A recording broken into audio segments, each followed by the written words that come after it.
खत्म कर दिया जहर देके इंजेक्शन। कहाँ से लाए हम ऑक्सीजन? जो भी बोल रहा है कि ऑक्सीजन अवेलेबल है, सब झूठ बोल रहे हैं।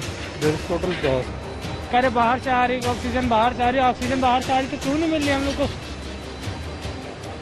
रात के 3 बजे से हम यहाँ पे बैठे, रात के 3 बजे से। इनकी डेथ ऑक्सीजन शॉर्टेज से हुई है। इनके पास ऑक्सीजन की व्यवस्था नहीं थी, ना इन्होंने किसी को अवगत कराया। हमारे पेशेंट हॉस्पिटल में नहीं लिए जा रहे, ऑक्सीजन हॉस्पिटल में जा रही है, तो ये बताओ हम कहाँ जाएंगे? यहाँ दौड़ो, वहाँ दौड़ो, वहाँ दौड़ो, यहाँ दौड़ो, इतने में पेशेंट मर जाएगा।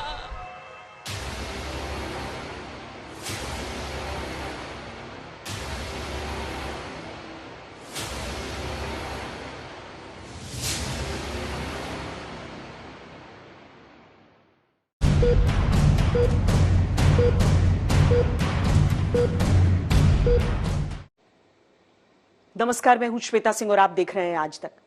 चंद सेकंड के लिए किसी की सांसें अगर थमने लगे तो जिंदगी की डोर जैसे टूटने लगती है। और सोचिए, समूचे देश में लाखों लोग ऐसे हैं जो कोरोना महामारी की इस लहर में, जहां पर ऑक्सीजन के लिए ऐसा संघर्ष करना पड़ता है, उसमें फंसे हुए हैं।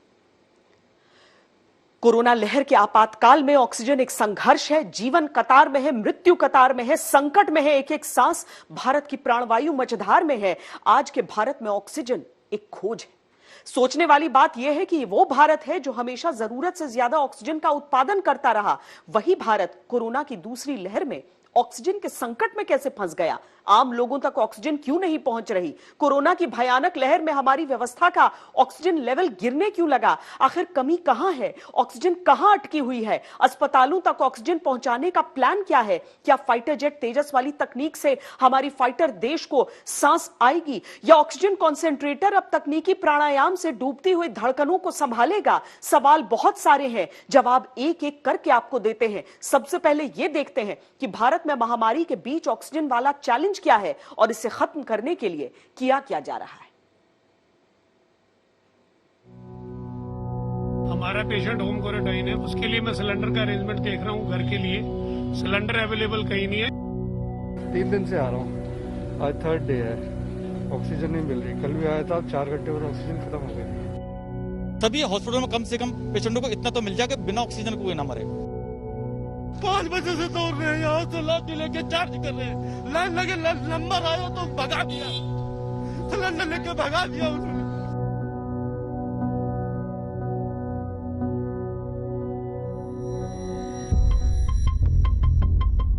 ऑक्सीजन के जिस महासंकट में देश की सांसें घुट रही हैं, वो महासंकट 2 हफ्ते बाद भी दूर क्यों नहीं हो रहा? इसे सीधे तरीके से समझें तो ऑक्सीजन की डिमांड बहुत ज्यादा है। डिमांड के हिसाब से सप्लाई नहीं हो रही, और सप्लाई इसीलिए नहीं हो रही क्योंकि ट्रांसपोर्टेशन में दिक्कतें हैं। जैसे दिल्ली में ऑक्सीजन की डिमांड रोज 700 मीट्रिक टन है। केंद्र से 490 मीट्रिक टन का ऑक्सीजन कोटा है, लेकिन ये 490 मीट्रिक टन भी पूरा नहीं पहुंच रहा क्योंकि ट्रांसपोर्टेशन का इंफ्रास्ट्रक्चर बहुत कमजोर है। ऑक्सीजन के टैंकर पर्याप्त नहीं है। प्लांट से ऑक्सीजन भरकर टैंकर में लाने में दिक्कतें हैं। ये दिल्ली ही नहीं, हर जगह का हाल है, और यही ऑक्सीजन के महासंकट की सबसे बड़ी वजह भी है, क्योंकि इस वक्त ऑक्सीजन के उत्पादन में कोई दिक्कत नहीं है। देश में इस वक्त करीब 9103 मीट्रिक टन मेडिकल ऑक्सीजन का उत्पादन हो रहा है और 7000 मीट्रिक टन मेडिकल ऑक्सीजन की देश में डिमांड है। अब ये शर्म की बात भी है, सवाल भी है कि जिस देश में ऑक्सीजन के उत्पादन में कमी नहीं है, उस देश के लोग ऑक्सीजन की कमी से तड़प तड़प कर क्यों मर रहे हैं? क्यों ऑक्सीजन के लिए शहर शहर भटक रहे हैं, जगह जगह लाइन लगाए हैं? क्यों ऑक्सीजन के लिए अस्पताल के अस्पताल गिड़गिड़ा रहे हैं?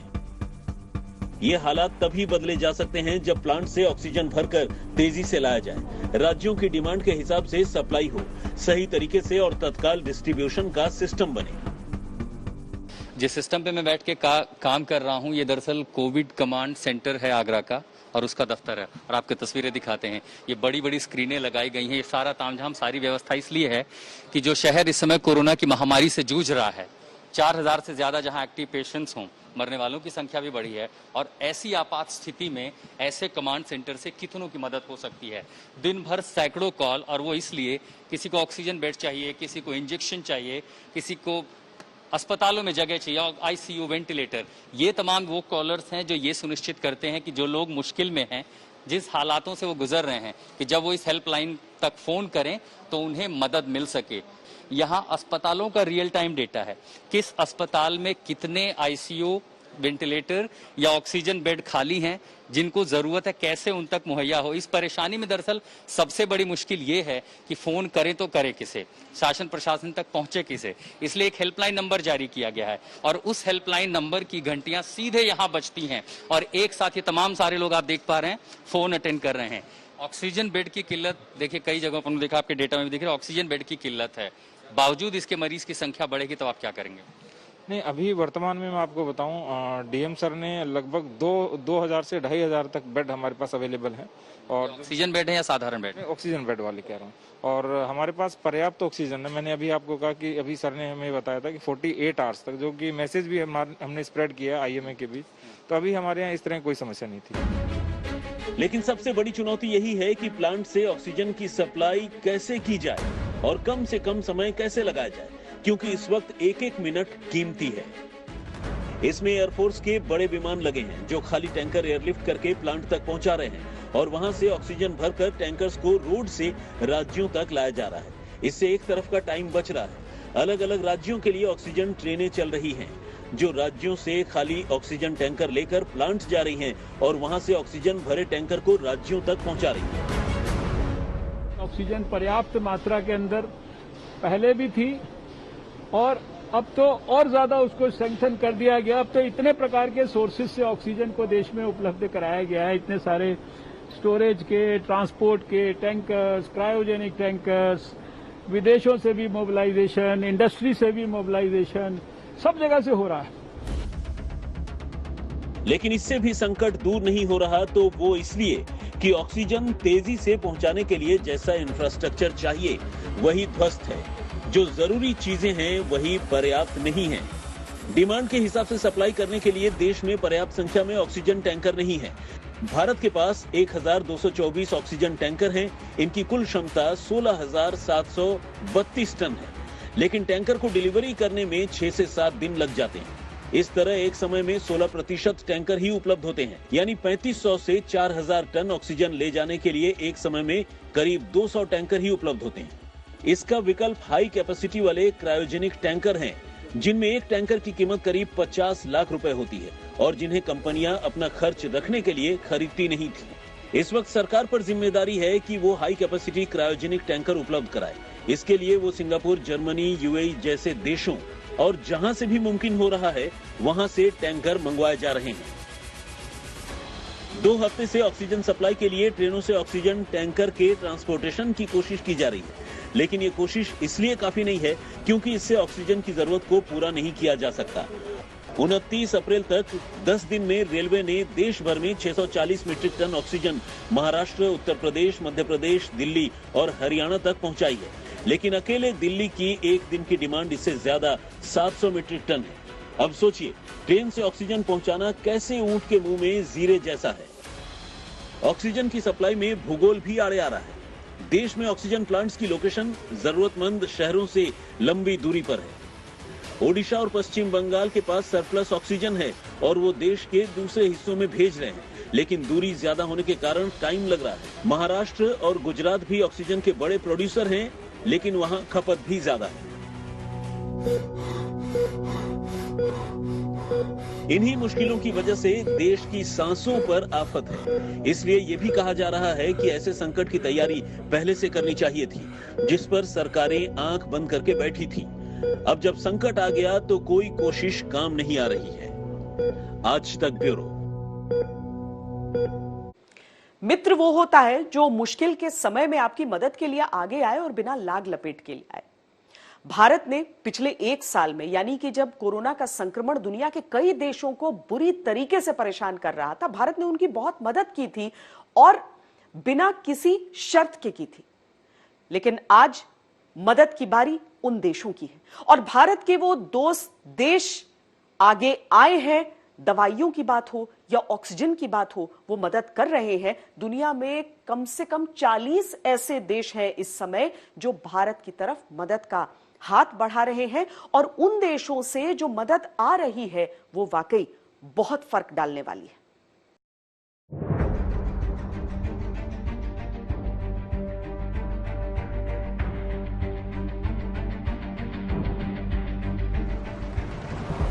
ये जान बचाने की लड़ाई है, ये अपनों की सांसें बचाने की लड़ाई है।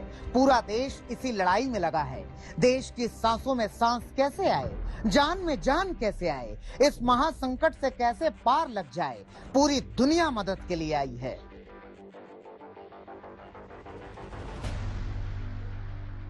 ऑक्सीजन संकट में दुनिया के 40 देश भारत की मदद कर रहे हैं। ऑक्सीजन जनरेटर हो, कंसंट्रेटर हो, सिलेंडर हो, क्रायोजेनिक टैंकर हो या सीधे लिक्विड ऑक्सीजन की सप्लाई हो, जिससे जो भी बन रहा है वो मदद कर रहा है। जरूरत से कम ऑक्सीजन पर देश की सांसें चल रही हैं, जरूरत से कम ऑक्सीजन पर अस्पताल चल रहे हैं, जरूरत से कम ऑक्सीजन से अपनों की गोद में लोग दम तोड़ रहे हैं। भारत के इस संकट पर दुनिया आंख नहीं बंद कर सकती। अमेरिका 2000 कंसंट्रेटर्स, 500 सिलेंडर भेज रहा है, जिससे 2 करोड़ 80 लाख लीटर ऑक्सीजन उपलब्ध होगी। रूस से 2 स्पेशल प्लेन, 20 कंसंट्रेटर, 75 वेंटिलेटर, दूसरे उपकरण और दवाइयां लेकर आ चुके हैं। कोशिश यही है कि विदेश से आ रहे ऐसे मेडिकल उपकरणों को तत्काल कस्टम मंजूरी मिले, जिससे तत्काल लोगों की जान बचाने में इनका इस्तेमाल हो सके। सरकार ने पहले ही ये कहा था कि कोरोना के संकट में ऐसे मेडिकल उपकरणों को कस्टम क्लियरेंस देने में कम से कम वक्त लगाया जाएगा, क्योंकि इस समय एक एक मिनट कीमती है। विदेशी मदद के साथ भारत विदेशों से 550 ऑक्सीजन प्लांट, 4000 कंसंट्रेटर, 10,000 सिलेंडर और 17 क्रायोजेनिक ऑक्सीजन टैंकर आने वाले दिनों में खरीदेगा। विदेशों से जिस तरह से लगातार ऑक्सीजन कंसंट्रेटर्स और दूसरे मेडिकल उपकरण आ रहे हैं, उससे इस संकट में बड़ी मदद मिलने और मई के पहले हफ्ते में हालात में थोड़ा बहुत सुधार की उम्मीद है। ऑक्सीजन के साथ साथ जरूरी दवाओं के संकट पर भी विदेशों से उम्मीद है। सरकार की हर तरफ से कोशिश हो या विदेशों से मदद हो, ऑक्सीजन के संकट को जल्द से जल्द दूर करना जरूरी है, क्योंकि 2 हफ्ते से ज्यादा हो चुके हैं और हालात बदलते अब भी नहीं दिख रहे हैं। आज तक ब्यूरो। ये सारे देश वो हैं जो बेहाल थे पिछले साल कोरोना की वजह से, और इन देशों की स्थिति को देखकर हम कहा करते थे कि इनसे अच्छा तो कोरोना हमने हैंडल कर लिया। लेकिन उन देशों ने हमसे सबक लिया, हमने उनसे नहीं लिया। उन देशों ने अपनी परिस्थितियों को बेहतर किया, अपने हालात को मजबूत किया, अपनी तैयारियों को बेहतर किया, और हमने उन देशों का एग्जाम्पल लेते हुए उस दूसरी लहर की तैयारी नहीं की। यही कारण है कि आज हिंदुस्तान के अंदर से जो तस्वीरें निकलकर बाहर जाती हैं, तो हिंदुस्तान के संकल्प पर संशय होता है। हालांकि हम ये नहीं कहेंगे कि इन मुश्किलों के सामने हिंदुस्तान का हौसला किसी भी तरीके से कम है। अगर आप डीआरडीओ को देख लीजिए, जिस तरीके से उसने अस्पतालों को तैयार करने में तेजी दिखाई है, और अब ऑक्सीजन प्लांट्स के हिसाब से जो उनकी तैयारियां हैं, वो भी देखने वाली चीज है। मुश्किल से 1 हफ्ते से 10 दिन का वक्त लगा और डीआरडीओ ने 2 प्लांट दिल्ली में अपनी टेक्नोलॉजी ट्रांसफर के जरिए खड़े भी कर लिए। एम्स दिल्ली में ये प्लांट है, और साथ ही अभी और 3 प्लांट्स दिल्ली में बहुत तेजी से बन रहे हैं। समूचे देश में 3 महीने के भीतर 500 प्लांट्स ऐसे लगने हैं। ये जो प्लांट है, ये काम करता है उस तकनीक पर जो तेजस फाइटर प्लेन में जिसका उपयोग किया जाता है।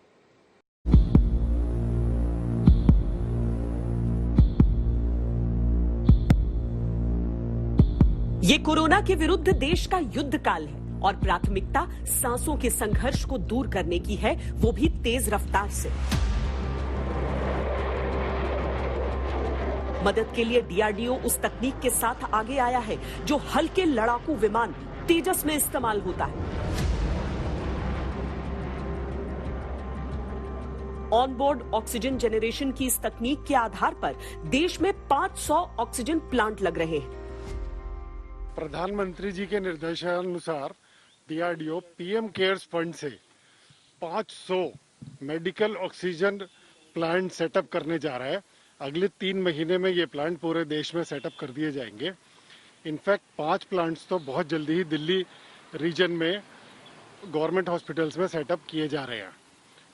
ये तकनीक एलसीए तेजस की ऑनबोर्ड ऑक्सीजन जनरेशन टेक्निक के आधार पर बनाई गई है। इसकी टेक्नोलॉजी टाटा एडवांस सिस्टम और ट्राइडेंट न्यूमेटिक्स को भी ट्रांसफर कर दी गई है। आपको बताते हैं कि तेजस की वो कौन सी टेक्नोलॉजी है जिसका इस्तेमाल ऑक्सीजन की कमी से निपटने वाले 500 मेडिकल ऑक्सीजन प्लांट लगाने के लिए किया जा रहा है। इस तकनीक का नाम है on board oxygen generation system यानी ओबॉक्स। इससे तेजस में मेडिकल ग्रेड ऑक्सीजन बनाई जा सकती है। भारत दुनिया का चौथा ऐसा देश है जिसने इस तकनीक को डेवलप किया है। हजारों फीट की ऊंचाई पर उड़ान भरने के कारण ऐसे फाइटर विमानों में ऑक्सीजन की आवश्यकता होती है। लिहाजा ये तकनीक विकसित की गई थी जिससे हवा से ही ऑक्सीजन निकाली जाती है और नाइट्रोजन को अलग कर दिया जाता है। ये तकनीक करीब 90 से 96% तक शुद्ध ऑक्सीजन दे देती है। कोरोना के समय में डीआरडीओ ने ये तकनीक प्राइवेट कंपनियों को दे दी है। ये प्रणाली एक समय में 190 मरीजों को 5 लीटर प्रति मिनट के फ्लो रेट से ऑक्सीजन पहुंचाती है और प्रतिदिन 195 सिलेंडर्स को चार्ज किया जा सकता है। इससे लोगों को ऑक्सीजन के मामले में बहुत राहत मिलेगी। हॉस्पिटल्स में अपना ही प्लांट होगा, वो बाहर से ऑक्सीजन पर निर्भर नहीं करेंगे। आशा की जा रही है कि इस कदम से देश में पेंडेमिक से लड़ने में काफी सफलता मिलेगी। डीआरडीओ ने 2 कंपनियों को तेजस में इस्तेमाल होने वाली ये टेक्नोलॉजी ट्रांसफर की है। Tata advance system limited Bengaluru और ट्राइडेंट न्यूमैटिक्स प्राइवेट लिमिटेड देश के अलग अलग अस्पतालों में 1000 लीटर प्रति मिनट वाले 380 प्लांट लगाएंगे। 500 लीटर प्रति मिनट वाले 120 plant Indian institute of petroleum के साथ काम करने वाली कंपनियां लगाएंगी। दिल्ली एनसीआर के अंदर 5 प्लांट लगाए जाने का काम शुरू भी हो चुका है। अस्पतालों में इस तरह के प्लांट लगने से सिलेंडर्स पर उनकी निर्भरता खत्म हो जाएगी, खास तौर पर गांव और दूर दराज के इलाकों में। फिलहाल पूर्वोत्तर और लेह लद्दाख में सेना के कुछ अस्पतालों में इस तरह से ऑक्सीजन पैदा की जा रही है। ये युद्ध काल ही है कोरोना के खिलाफ, इसीलिए देश की तीनों सेनाएं हो या फिर उनके लिए उपकरण विकसित करने वाला डीआरडीओ, इस समय सबने अपना सब कुछ झोंक दिया है इस जंग में जीत के लिए।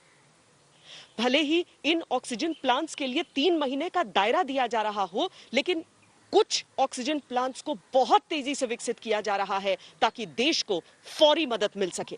कैमरा पर्सन सैयद मोहसिन के साथ श्वेता सिंह, दिल्ली आज तक।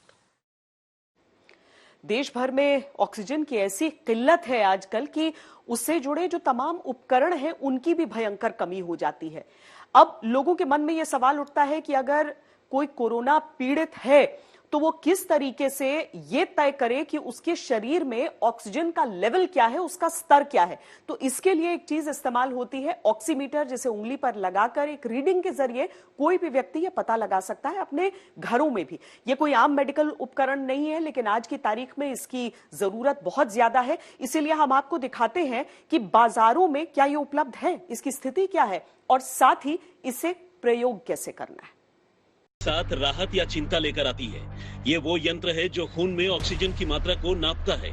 जब कोरोना एक सांस के लिए संघर्ष पैदा कर रहा हो और मरीजों को ऑक्सीजन न मिल पा रही हो, ऐसे में घर बैठे चिंतित व्यक्ति के लिए ऑक्सीमीटर जैसा यंत्र जरूरी हो जाता है। कोरोना के कहर के बीच इसकी डिमांड बढ़ी है, स्टॉक खत्म हो जा रहा है और ये कोई नहीं जानता कि स्टॉक कब वापस आएगा।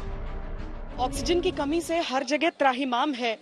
जो लोग स्वस्थ भी हैं वो भी चाहते हैं कि घर में कम से कम एक ऐसी मशीन रहे जो माप सके कि उनका ऑक्सीजन का लेवल कितना है शरीर का। इसे कहते हैं ऑक्सीमीटर। लेकिन ऑक्सीमीटर है क्या? ये तो होलसेल मार्केट है। हाँ, आपके पास है ऑक्सीमीटर? नहीं, अभी नहीं है जी मैम, अभी नहीं है, स्टॉक खत्म है। क्यों? मतलब आमतौर पर ये नॉर्मल है या? नहीं, नॉर्मल नहीं है, ये ड्यू टू पैंडेमिक की वजह से है। एक्सेस सेल हो गई है, इस वजह से स्टॉक खत्म है। नेक्स्ट कब आएगा आपका स्टॉक? God knows. अगर आप ऑनलाइन ढूंढेंगे तो आपको कुछ ऑक्सीमीटर जरूर मिलेंगे, पर दाम सामान्य से अधिक है और स्टॉक सामान्य से कम। ऑनलाइन ऐसे ब्रांड भी मिल रहे हैं जिनके बारे में लोगों ने कभी सुना ही नहीं होता। लोग ये भी शिकायतें कर रहे हैं सर कि जो ऑक्सीमीटर है वो पिछले साल तक वो 850 का खरीद रहे थे और इस बार 2000 के पास जा चुकी है। देखिए, 2000 के पास जो गई है कीमत वो यहाँ नहीं गई है। यहाँ पे अभी भी 1250 और 1650 के बीच में है। लेकिन ओरिजिनली इसका कितना था लास्ट ईयर? लास्ट ईयर 850 तक ये बिका है और इसका रेट गया है। ये इंपोर्ट होता है, इंपोर्ट बंद हो चुका है, इंपोर्ट माल नहीं आ रहा है और जो आ रहा है वो रास्ते में पैकअप है, कई रीजन से सप्लाई चेन नहीं आ रही है, तो ये रेट्स बढ़ रहे हैं। पीछे से इंपोर्टर बढ़ा रहा है या कंपनी से जो आ रहा है वो बढ़ रहे हैं रेट। इसमें एक बात भैया और जोड़ना चाहूंगा, चाइना से एयर फ्रेट बहुत ज्यादा हैवी हो गया है, लगभग ऑलमोस्ट 3 टाइम्स एक्सेस हो गया है, जिसकी वजह से प्राइस एकदम इंक्रीज हुआ है। हाँ, वो प्राइस बहुत हैवी, फ्रेट बहुत हैवी कर दिया उन्होंने। आमतौर पर लोगों के मन में ये सवाल उठता है कि क्या इसे बढ़ाया जा रहा है, क्या ये कालाबाजारी है? तो आपके हिसाब से इसका कालाबाजारी से लेना देना नहीं है, ये पीछे से ही कीमत। मैं आपके माध्यम से श्वेता जी बोलना चाहूंगा, बड़ा क्लियर चीज है, जैसे भाई साहब ने बताया है, जो पीछे से प्राइसिंग बढ़ी है, जो फ्रेट्स बढ़े हैं, तो वो लोडिंग तो प्रोडक्ट पे ही होगी ना, ये यहाँ मैन्युफैक्चरिंग नहीं है। तब जब वो लोडिंग होगी तो उस लोडिंग के हिसाब से रेट बढ़ जाएंगे, तो ये चीज बढ़ी है। और लेबर नहीं है, कार्टेज होता है, उसके में रेट बढ़ चुका है, तो इन सब का इफेक्ट वो आ रहा है ऑटोमेटिकली। और इसका कोई रीजन नहीं है, कालाबाजारी कोई नहीं हो रही है। 850 का था तो हमने 850 का भेजा था, आज 1250 का तो हम 1250 का भेज रहे हैं। उसके बाद केमिस्ट क्या रेट बेच रहा है, डिस्काउंट दे रहा है नहीं दे रहा है, उस पर हम कुछ नहीं कह पाएंगे। ऑक्सीमीटर, ऑक्सीजन फ्लो कंट्रोलर जैसे सामान की ऐसी भारी डिमांड और सप्लाई की कमी कोरोना की पिछली लहर में भी नहीं थी। मैं पूरे मार्केट में देख रही हूँ, सब लोग ऑक्सीमीटर ढूंढ रहे हैं सर, लेकिन है आपके पास? नहीं मैडम, ऑक्सीमीटर अवेलेबल ही नहीं है। बहुत सारा मतलब पीछे स्टॉक 10 दिन में ऐसा था कि पूरा का पूरा स्टॉक ही निकल चुका है। कंपनियों से हम जब डिमांड कर रहे हैं तो वो हमारी डिमांड पूरी नहीं कर पा रही। वो सब बोल रहे हैं कि अभी फिलहाल है नहीं, आने वाले 2-4-5 दिनों में अगर हमारे पास अवेलेबल होगा तो हम आपको सप्लाई देंगे। अच्छा जी। कभी ऐसी सिचुएशन हुआ था? नहीं मैडम, आज तक भी नहीं हुई। पिछली वेव जब आई थी तब भी ऐसी सिचुएशन नहीं थी। लोग इस टाइम मैडम हाहाकार हुई पड़ी है, ना ऑक्सीफ्लोमीटर है, ना ऑक्सीमीटर है, ना ही ऑक्सीजन कंसंट्रेटर है, ना ऑक्सीजन सिलेंडर है। हर चीज की शॉर्टेज हुई पड़ी है इस टाइम। इसके अलावा कुछ मोबाइल ऐप्स भी दावा करते हैं कि वो शरीर में ऑक्सीजन की मात्रा को माप सकते हैं, लेकिन इसकी एक्यूरेसी को लेकर संशय है। यहाँ आपको ऑक्सीजन लेवल और ऑक्सीमीटर को लेकर कुछ और बातें भी बता देते हैं। एक सामान्य सेहतमंद व्यक्ति का ब्लड ऑक्सीजन लेवल 95% से ऊपर होना चाहिए और ये 98, 99 या 100% तक भी जा सकता है। जैसे नॉर्मल इंसान का ऑक्सीजन 99, 98 होता है, कुछ सिगरेट स्मोकर का ऑक्सीजन सैचुरेशन 95 रहता है। कभी भी बेसलाइन ऑक्सीजन से, जैसे पहले दिन आपने ऑक्सीजन चेक करी, आपकी 97 थी, अब इस इंसान के कभी भी 94 या उससे नीचे हो जाए तो ये सिग्निफिकेंट है। ऐसे किसी इंसान की अगर 99 सैचुरेशन है बेसलाइन, लेकिन 3 to 5% फॉल हो जाती है उसकी over the time of 5 days, साथ में फीवर भी चल रहा है, साथ में खांसी आने लगी है 4-5वें दिन, ये इन पेशेंट्स में निमोनिया बनने के बहुत हाई चांसेस हैं। तो ये एक तरह से इमरजेंसी है। ऑक्सीजन की कमी होना एक इमरजेंसी है। अगर डॉक्टर नहीं भी मिल रहा है, पास की इमरजेंसी में जाए, तो ऐसे हम इन पेशेंट्स में निमोनिया जल्दी डायग्नोज कर पाए। अगर ऑक्सीजन का स्तर 90% से कम है तो तत्काल मेडिकल मदद लेनी चाहिए। ऑक्सीमीटर ऑक्सीजन के लेवल को 1 से 2% के एरर मार्जिन के साथ नाप लेता है। उंगली जो है, मेरी फिंगर है, वो ठीक से फिट है अंदर और लाइट उसी के थ्रू जा रही है, तभी मेरी पल्स वेव फॉर्म एडिक्वेट आ रही है, स्टडी फॉर्म में आ रही है। तो ये बहुत इंपॉर्टेंट है। दूसरा, अगर आप पल्स वेव फॉर्म देखें, पल्स ऑक्सीजन सैचुरेशन देखें और ये बार बार वेरी कर रही है, 91 फिर 95 फिर 91 फिर 94, इट मींस कि हमारी पल्स वेव फॉर्म, हमारी जो ग्रिप है वो ठीक नहीं है या हमारे पल्स ऑक्सीमीटर में खराबी है। दूसरा, किस फिंगर में लगाई जाए, ये बड़ा मिसकंसेप्शन है। लोग कहते हैं कि मिडल फिंगर, बट आइडियली अगर आप मिडल फिंगर या इंडेक्स फिंगर कोई भी चूज करते हैं, उस फिंगर में आप ट्रेंड देखें कि किस ट्रेंड पे मेरा जा रहा है। Baseline pulse oximeter middle finger में आपकी थी 96 थी और अब 94 के नीचे जा रही है, तो उसी फिंगर को कंटिन्यूसली यूज करें, ये आपके लिए बेनिफिट रहेगा। फोर्थ, जब आप पल्स ऑक्सीमीटर यूज करते हैं तो इसको हिलाएं ना, ऐसे शेक ना करें, इसमें शेकिंग आर्टिफैक्ट आ जाता है। फिफ्थ, जैसे मैंने आपको समझाया कि कभी भी जब आप पल्स ऑक्सीमीटर लेने जाएं, सो आप अच्छी कंपनी का मेड इन इंडिया प्रोडक्ट्स हैं, मेड इन यूएस प्रोडक्ट्स हैं, और देखें कि उसकी क्रेडिबिलिटी कितनी है। अच्छे प्रोडक्ट लें, अच्छी कंपनीज के प्रोडक्ट लें, जिससे उनकी रिलायबिलिटी फैक्टर भी ज्यादा रहे। एक बहुत इंपॉर्टेंट हथियार है, इसको आप वेस्ट ना करें। चाइनीज ऑक्सीमीटर भी बाजार में उपलब्ध हैं, जो पूरी की पूरी यूनिट के तौर पर इंपोर्ट होते हैं और भारत में इन्हें रीपैकेज कर दिया जाता है। अक्सर इनकी वारंटी भी नहीं मिलती। ऑक्सीमीटर लेते हुए ये चेक करना चाहिए कि कम से कम 1 साल की वारंटी दी जा रही हो। भारत में इस डिवाइस की क्वालिटी चेक करने का तंत्र भी मजबूत नहीं है। इस समय आपातकाल की स्थिति है और इसमें कमजोर क्वालिटी वाले ऑक्सीमीटर भी धड़ल्ले से बिक रहे हैं।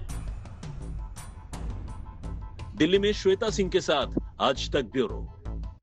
दिल्ली में ऑक्सीजन को लेकर सबसे बुरी स्थिति रही है। यहां का जो मूल आवंटन था वो 490 मीट्रिक टन था, लेकिन आज जरूरत 700 मीट्रिक टन की आन पड़ी है। दिल्ली हाई कोर्ट हो या सुप्रीम कोर्ट हो, उसकी तरफ से अलग अलग सरकारों को इसके लिए फटकार लगती रही है। खासकर केंद्र सरकार को इसके लिए फटकार लगाई गई है कि अगर ये आवंटन है तो क्यों नहीं दिल्ली को यह अभी तक दिया जा रहा है।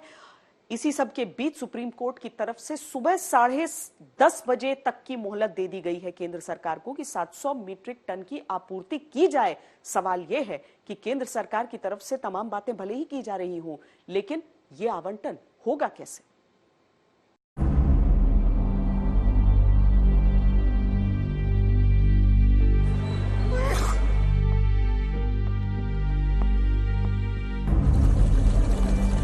केंद्र सरकार को दिल्ली हाई कोर्ट की तरह सुप्रीम कोर्ट में भी राहत नहीं मिली। देश की सबसे बड़ी अदालत ने सरकार को न सिर्फ फटकारा बल्कि दिल्ली को ऑक्सीजन देने का ब्लूप्रिंट भी मांग डाला। सुप्रीम कोर्ट ने दिल्ली में ऑक्सीजन की मांग पूरी करने के लिए केंद्र को 20 घंटे की मोहलत दी है। साथ ही सरकार से यहाँ तक कहा कि नाकाम अफसरों को जेल में डाले।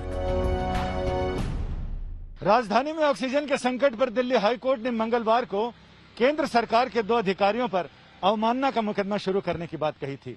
हालांकि सुप्रीम कोर्ट ने आज सुनवाई के बाद अवमानना की कार्रवाई पर तो रोक लगा दी, लेकिन केंद्र सरकार से पूछा आखिर ऑक्सीजन की किल्लत को वो कैसे दूर करेगी, उसके पास क्या कार्य योजना है और उस योजना पर अमल करने के क्या उपाय।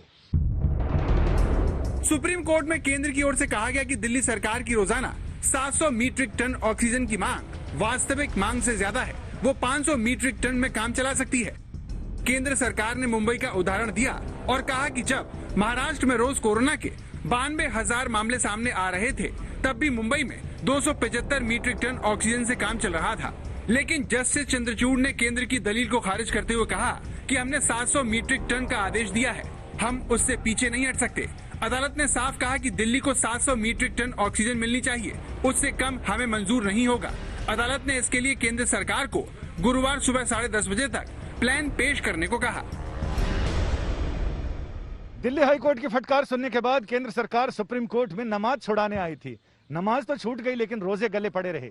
सुप्रीम कोर्ट ने केंद्र सरकार से साफ कहा है कि अफसरों के खिलाफ अवमानना की कार्रवाई करने से ऑक्सीजन की सप्लाई सुचारू नहीं होगी।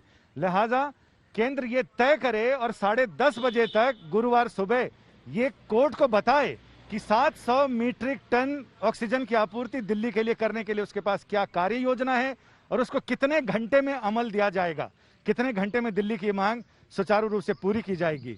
और साथ ही ये भी कहा है कि आपसी सूझबूझ और समझदारी के साथ सभी सरकारें हाथ मिलाकर चलें तो बढ़िया होगा।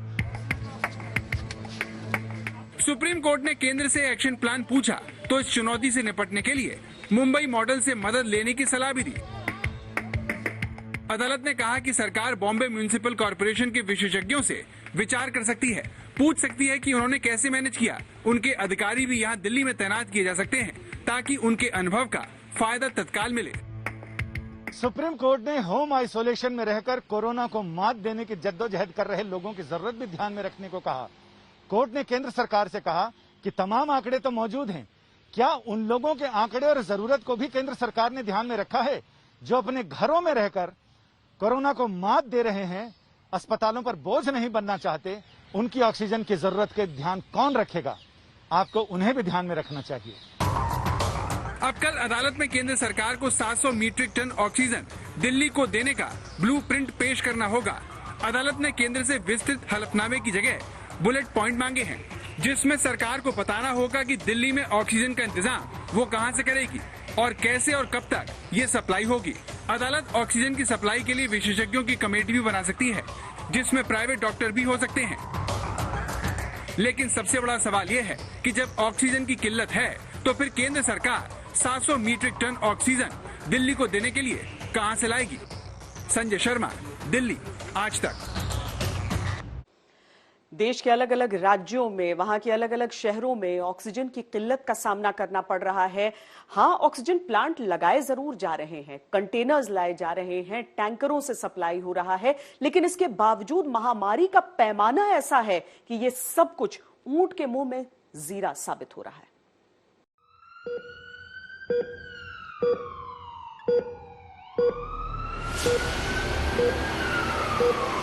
कैसे बचाऊंगे? 4 दिन से डॉक्टर ने बोला कुछ करिए ऐसा कि जिंदगी बच जाए या फिर खत्म कर दिया जहर देकर इंजेक्शन। कहाँ से लाए हम ऑक्सीजन?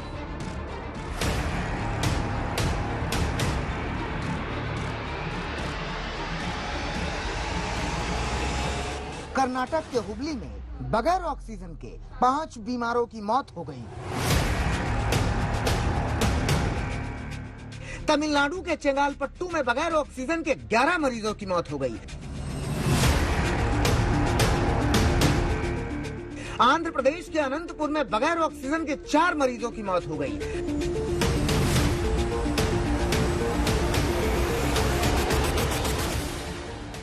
मतलब बगैर ऑक्सीजन से होने वाली मौत अब आंकड़ा है, सिर्फ आंकड़ा।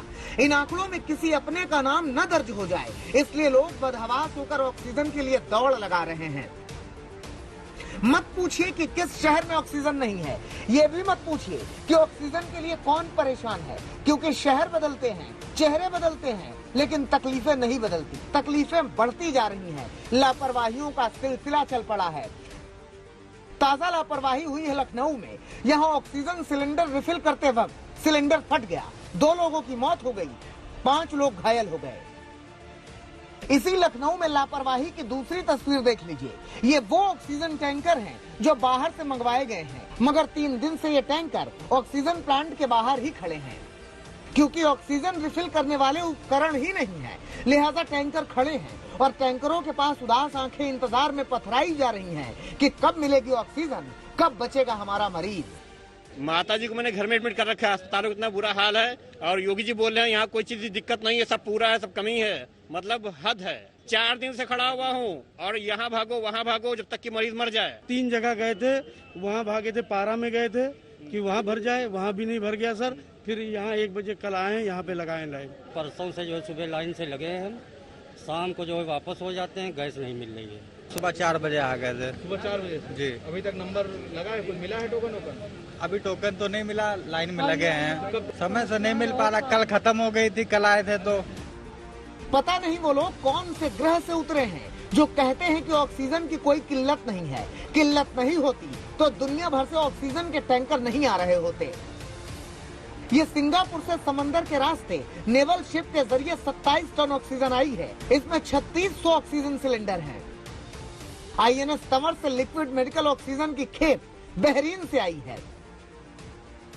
बरेली में ट्रेन के जरिए ऑक्सीजन पहुंचाई गई है। मतलब अलग अलग जगहों से ऑक्सीजन पहुंचाने की कोशिशें तो हो रही हैं, मगर सरकारें मानने के लिए तैयार ही नहीं है कि किसी तरह की कोई किल्लत है। दिल्ली का ही हाल ले लीजिए। दिल्ली में ऑक्सीजन की कमी के चलते लोग तड़पने लगे, तब सब एक्शन में आए। फ्रांस ने भारत की मदद की, ऑक्सीजन प्लांट भेजा, 18 घंटे के भीतर प्लांट लगा दिया गया। दिल्ली में यूं तो ऑक्सीजन की कमी है, लेकिन उस कमी को पूरा करने के लिए अलग अलग अस्पतालों में बाकी देशों की मदद से ये ऑक्सीजन प्लांट लगाया जा रहा है। जो इसका चरण है वो इस कंप्रेशर से शुरू होता है। ये कंप्रेशर है जहां पर एटमॉस्फेयर यानी हवा से जो हवा को ये मशीन सक करती है, यानी अपने अंदर लेती है और फिर उसको भेजती है इस ड्रायर में। ड्रायर में जितना भी मॉइस्चर यानी आर्द्रता होती है, पानी होती है, उसको निकाल दिया जाता है। बिल्कुल ड्राई यहाँ से हवा जा करके इस टैंक में स्टोर होती है। ये जो टैंक है इसमें पूरी तरह से ड्राई एयर यानी शुष्क हवा इसमें स्टोर होती है, जहां से पाइप के जरिए ये जाती है इन दोनों टैंक में। यहाँ सेग्रीगेट होता है। सेग्रीगेट यानी अलग अलग 2 टैंक बने हुए हैं, आप देख सकते हैं। जो दाहिनी तरफ का टैंक है इसमें ऑक्सीजन जाता है और जो बाईं तरफ का टैंक है उसमें बाकी जैसे नाइट्रोजन और बाकी जो गैस है वो जाते हैं। और ये जो आखिरी टैंक है इसमें ऑक्सीजन जमा होता है और यहाँ पर ये जो पूरा ऑक्सीजन का प्लांट है वो 18 घंटे में फ्रांस से आने के बाद लगाया गया। अनुज गुप्ता हमारे साथ है। अनुज, ये बताइए कि किस तरीके से ये आपने लगाया है और कितनी इसकी क्षमता है? तो ये प्लांट हमारे हॉस्पिटल आई थिंक दिल्ली में अराउंड 2 को आया था, एयरपोर्ट पे आया था, और 2 को ही 2 तारीख को ही हम लोगों ने प्लांट को दोपहर में इस हॉस्पिटल में शिफ्ट किया एंड विद इन 12 आवर्स हम लोगों ने प्लांट को ऑपरेशनलाइज किया था। और क्षमता की बात करें तो ये इन टर्म्स ऑफ सिलेंडर्स ये around 48 to 50 D type cylinders 24 घंटे में हमको प्रोवाइड कर सकता है। इसके अलावा इन टर्म्स ऑफ लीटर्स बात करें तो ये अराउंड 300 लीटर्स ऑफ ऑक्सीजन पर मिनट प्रोवाइड करता है। विदेशी मदद है, फ्रांस से आई हुई ये मशीनरी है, लेकिन इस समय आपदा है और आपदा में ऐसे ही जरूरतें हैं जिसको धीरे धीरे पूरा करके हम अपने पैरों पर खड़ा हो पाएंगे। पता नहीं कब स्थितियां काबू में आएंगी, पता नहीं कब शांत होगा शोक का ये शोर। दिल्ली से कुमार कुणाल के साथ आज तक ब्यूरो। बिहार के मधेपुरा में 800 करोड़ रुपए खर्च करके एक सुपर स्पेशलिटी अस्पताल का निर्माण किया गया। यहां पर 500 बेड्स की व्यवस्था रही और इसे सरकार ने कोविड डेडिकेटेड अस्पताल भी घोषित कर दिया। लेकिन कोरोना के समय में यह कोई मदद नहीं आ रहा था। हमारे संवाददाता रोहित सिंह जब वहां पर पहुंचे और उन्होंने पड़ताल की तो उन्होंने पाया कि यहां पर बड़े बड़े वार्ड्स तो हैं, लेकिन न डॉक्टर हैं और न ही ऑक्सीजन की सुविधा है। हालांकि हम आपको बता दें कि दस्तक में हमने ये खबर दिखाई, उसके बाद सरकार को एक्शन में आना पड़ा। प्रशासन की नींद खुली है। कोसी मंडल के कमिश्नर आज इस अस्पताल में पहुंचे, उन्होंने बैठक की और फैसला किया कि 15 डॉक्टरों की तुरंत भर्ती की जाएगी। इसका वॉक इन इंटरव्यू 10 मई को होगा।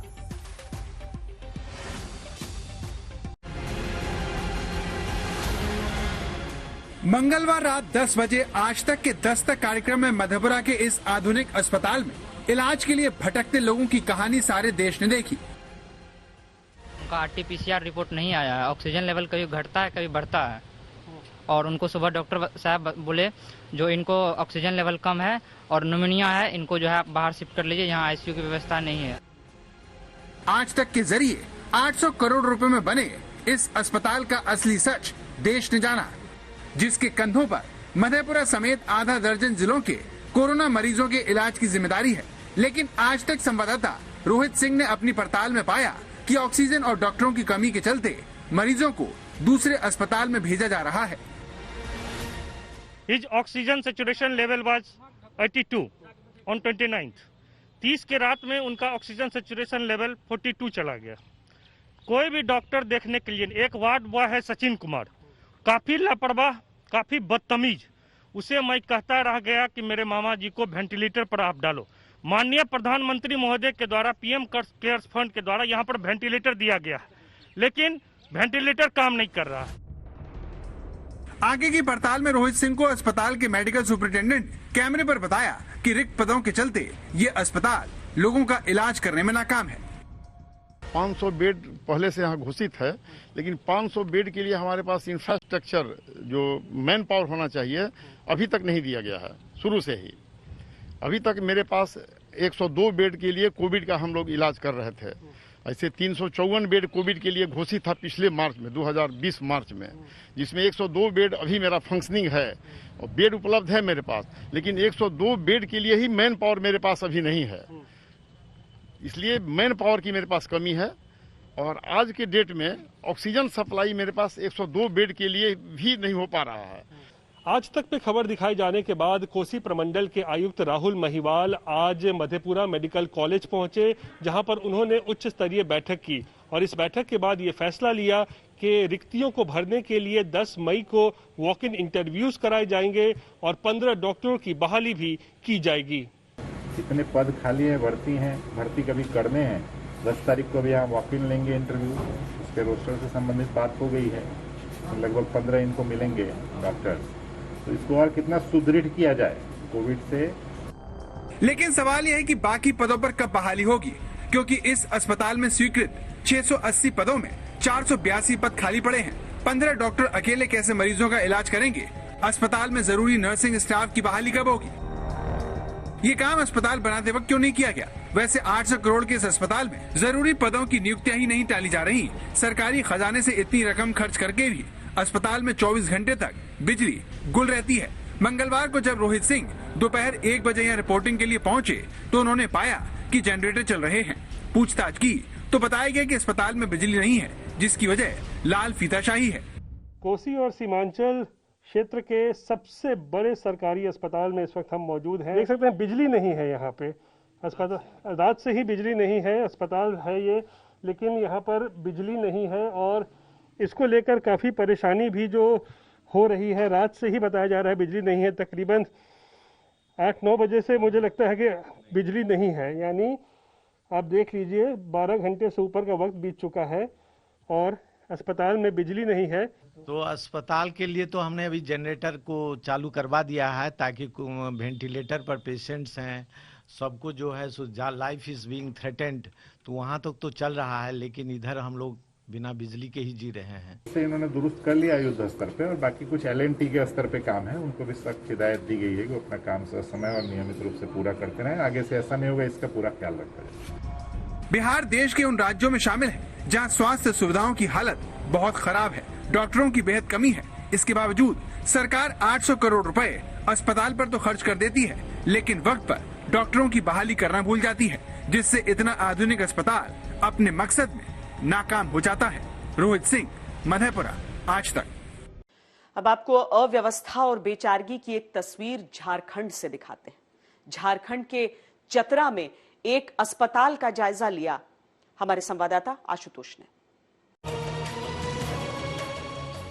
अव्यवस्था और अराजकता की तस्वीरें पूरे देश में फैली हैं। क्या आरा, क्या अररिया, क्या औरंगाबाद, क्या चिकमंगलूर और क्या चतरा। झारखंड के चतरा में अस्पताल की चारपाई पर उखड़ती सांसें समेटता एक बुजुर्ग पड़ा है। बगल में ऑक्सीजन सिलेंडर तो है, लेकिन नाक से सिलेंडर को जोड़ने वाला प्लास्टिक का मास्क नहीं है। अस्पताल के पास गिने गिने मास्क हैं, जो मरीजों को बारी बारी से लगा दिए जाते हैं, लेकिन तीमारदार कहते हैं कि किसी और का इस्तेमाल किया हुआ मास्क कैसे लगा लें, खतरा है। हम लोग बस है, हम अपना देना चाह रहे हैं, ये बोल रहे हैं अपना लाएंगे, पर्सनल लाएंगे, लाने गए सर कि यहाँ लोग मास्क नहीं देंगे, नया मास्क खरीद के लाने गए। तब तक तो जान बच जाएगी, जो उनके पास नया लगा लीजिए। अस्पताल में हमेशा स्टॉक में नया होता है, जान तो बचेगी। जिस जनरल वार्ड में मरीजों को रखा गया है, वहाँ मरीजों को ऑक्सीजन एक ड्राइवर लगा रहा है।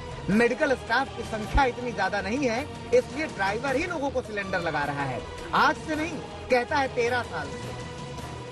अपना भाई अगर हम, ये हमारा भाई है, ये मेरे बड़े भाई हैं। आप क्या करते हो? हम यहाँ ड्राइवर है। आप ऑक्सीजन लगा रहे हो सबको, क्या फर्क पड़ता है? हम अपने भाई को लगा रहे हैं, अपने फैमिली को लगा रहे हैं। आपको आता है लगाने? हाँ, क्यों नहीं। 13 साल से मैं इस अस्पताल में काम कर रहा हूँ। डॉक्टर नर्स वो सब नहीं करते? करते हैं, सब लोग करते हैं। आप भी कर देते हो? हाँ, एकदम 110% भैया। हमने अस्पताल के डिप्टी सुपरिटेंडेंट और हेल्थ मैनेजर से बात करनी चाहिए, लेकिन वो मौजूद ही नहीं थे। अस्पताल की क्लर्क तो थी, लेकिन उन्हें ना तो अस्पताल के बारे में कुछ पता था, ना बेड के बारे में, ना मरीजों के बारे में। मैनेजर ड्यूटी पे नहीं है, डिप्टी सुपरिटेंडेंट यहाँ नहीं है, कहाँ है? अच्छा, ये इस टाइम नाश्ता करने गए, घड़ी में 1 बज रहा है। खैर, इतना तो जानकारी होगी, बेड कितने हैं टोटल पूरे अस्पताल में, ये तो आपको पता होगा, क्लर्क हैं आप। ये तो अस्पताल की लिस्ट में होगी ना, बेड कितने हैं, हमको गिनने को थोड़ी बोल रहे हैं। अस्पताल के बारे में कुछ तो जानकारी हो। अच्छा, ऑक्सीजन बेड कितने हैं आपके पास? अव्यवस्था का आलम यह है कि पॉजिटिव नेगेटिव सारे मरीजों को एक ही वार्ड में रखा जा रहा है। ये है बिना कोविड-19 वाला रूम, ठीक है। अब बिना जांच का कोविड-19 वाला भी मरीज को घुसा दिया जा रहा है इसमें। सबको एक ही में डाल? जी, एक ही में डाल दिया जा रहा है, ठीक है। ये चीज नहीं होना चाहिए रूम में, ठीक है। ये चीज हो रहा है इसमें, ठीक है। कोविड-19 वाला पॉजिटिव वाला इसमें डाल दिया जा रहा है रूम में। एक ही वार्ड में सबको डाल देते हैं बिना चेक किए, चाहे कोविड है चाहे नहीं है। और तो और अस्पताल के आईसीयू में भी लोगों के आने जाने पर कोई रोक टोक नहीं है। बहुत सारी लापरवाहियां छोटे शहरों में दिखाई पड़ रही हैं, जो शायद संक्रमण के खतरे को बढ़ा दे। मसलन ये एक वार्ड है, यहाँ लिखा अनावश्यक प्रवेश निषेध, यहाँ कोई रोकने वाला नहीं है। और इस वार्ड के भीतर अगर आप देखेंगे तो जितने मरीज हैं, हर मरीज के 2-2, 3-3 तीमारदार परिवार, हर किसी को फ्री एक्सेस मिला हुआ। पूरे कोविड वार्ड में जाते हैं, क्यों? क्योंकि डॉक्टर और नर्सिंग स्टाफ की संख्या कम है। जरूरत के लिए दवाइयां मंगानी हो, पर्चे लिखने हो, हर किसी के लिए तीमारदारों को ही जाना पड़ रहा है। ऐसे न जाने कितने तीमारदार हमें यहाँ मिले जो बेरोक-टोक कोविड-19 वार्ड के चक्कर लगा रहे हैं, इस डर से बेखौफ कि वो संक्रमण को न्योता दे रहे हैं। ये पता है ये वार्ड सिर्फ कोरोना मरीजों का, तो आप क्यों जाते है ना? सिर्फ गए थे, वो सामान पहुंचाना इमरजेंसी था मेरा मरीज को, इसीलिए। कितनी बार आप अंदर से जाते हैं? कोई खास नहीं, 2 से 1-2 टाइम हो जाता है। जाते हैं अंदर? हाँ, यहाँ किसी को बुला के क्यों नहीं देते डॉक्टर? इन सबको रोकते नहीं है लोग अंदर जाने से? नहीं तो कोई यहाँ गेट पे रहवे नहीं करता। अगर ड्राइवर जो है ऑक्सीजन लगाएगा, मरीज के तीमारदारों को, बच्चों को कोविड वार्ड में ऐसे ही घूमने जाने दिया जाएगा, जरूरत की दवाइयां अस्पताल में अगर मुहैया नहीं है, तो आखिर जब परिस्थिति और खराब हो रही है तो इससे निपटा कैसे जाएगा? ऐसा ना हो कि जब तक हालत बेहतर हो तब तक बेहाली बढ़ जाए। झारखंड के चतरा से संजय कुमार के साथ में आशुतोष मिश्रा, आज तक।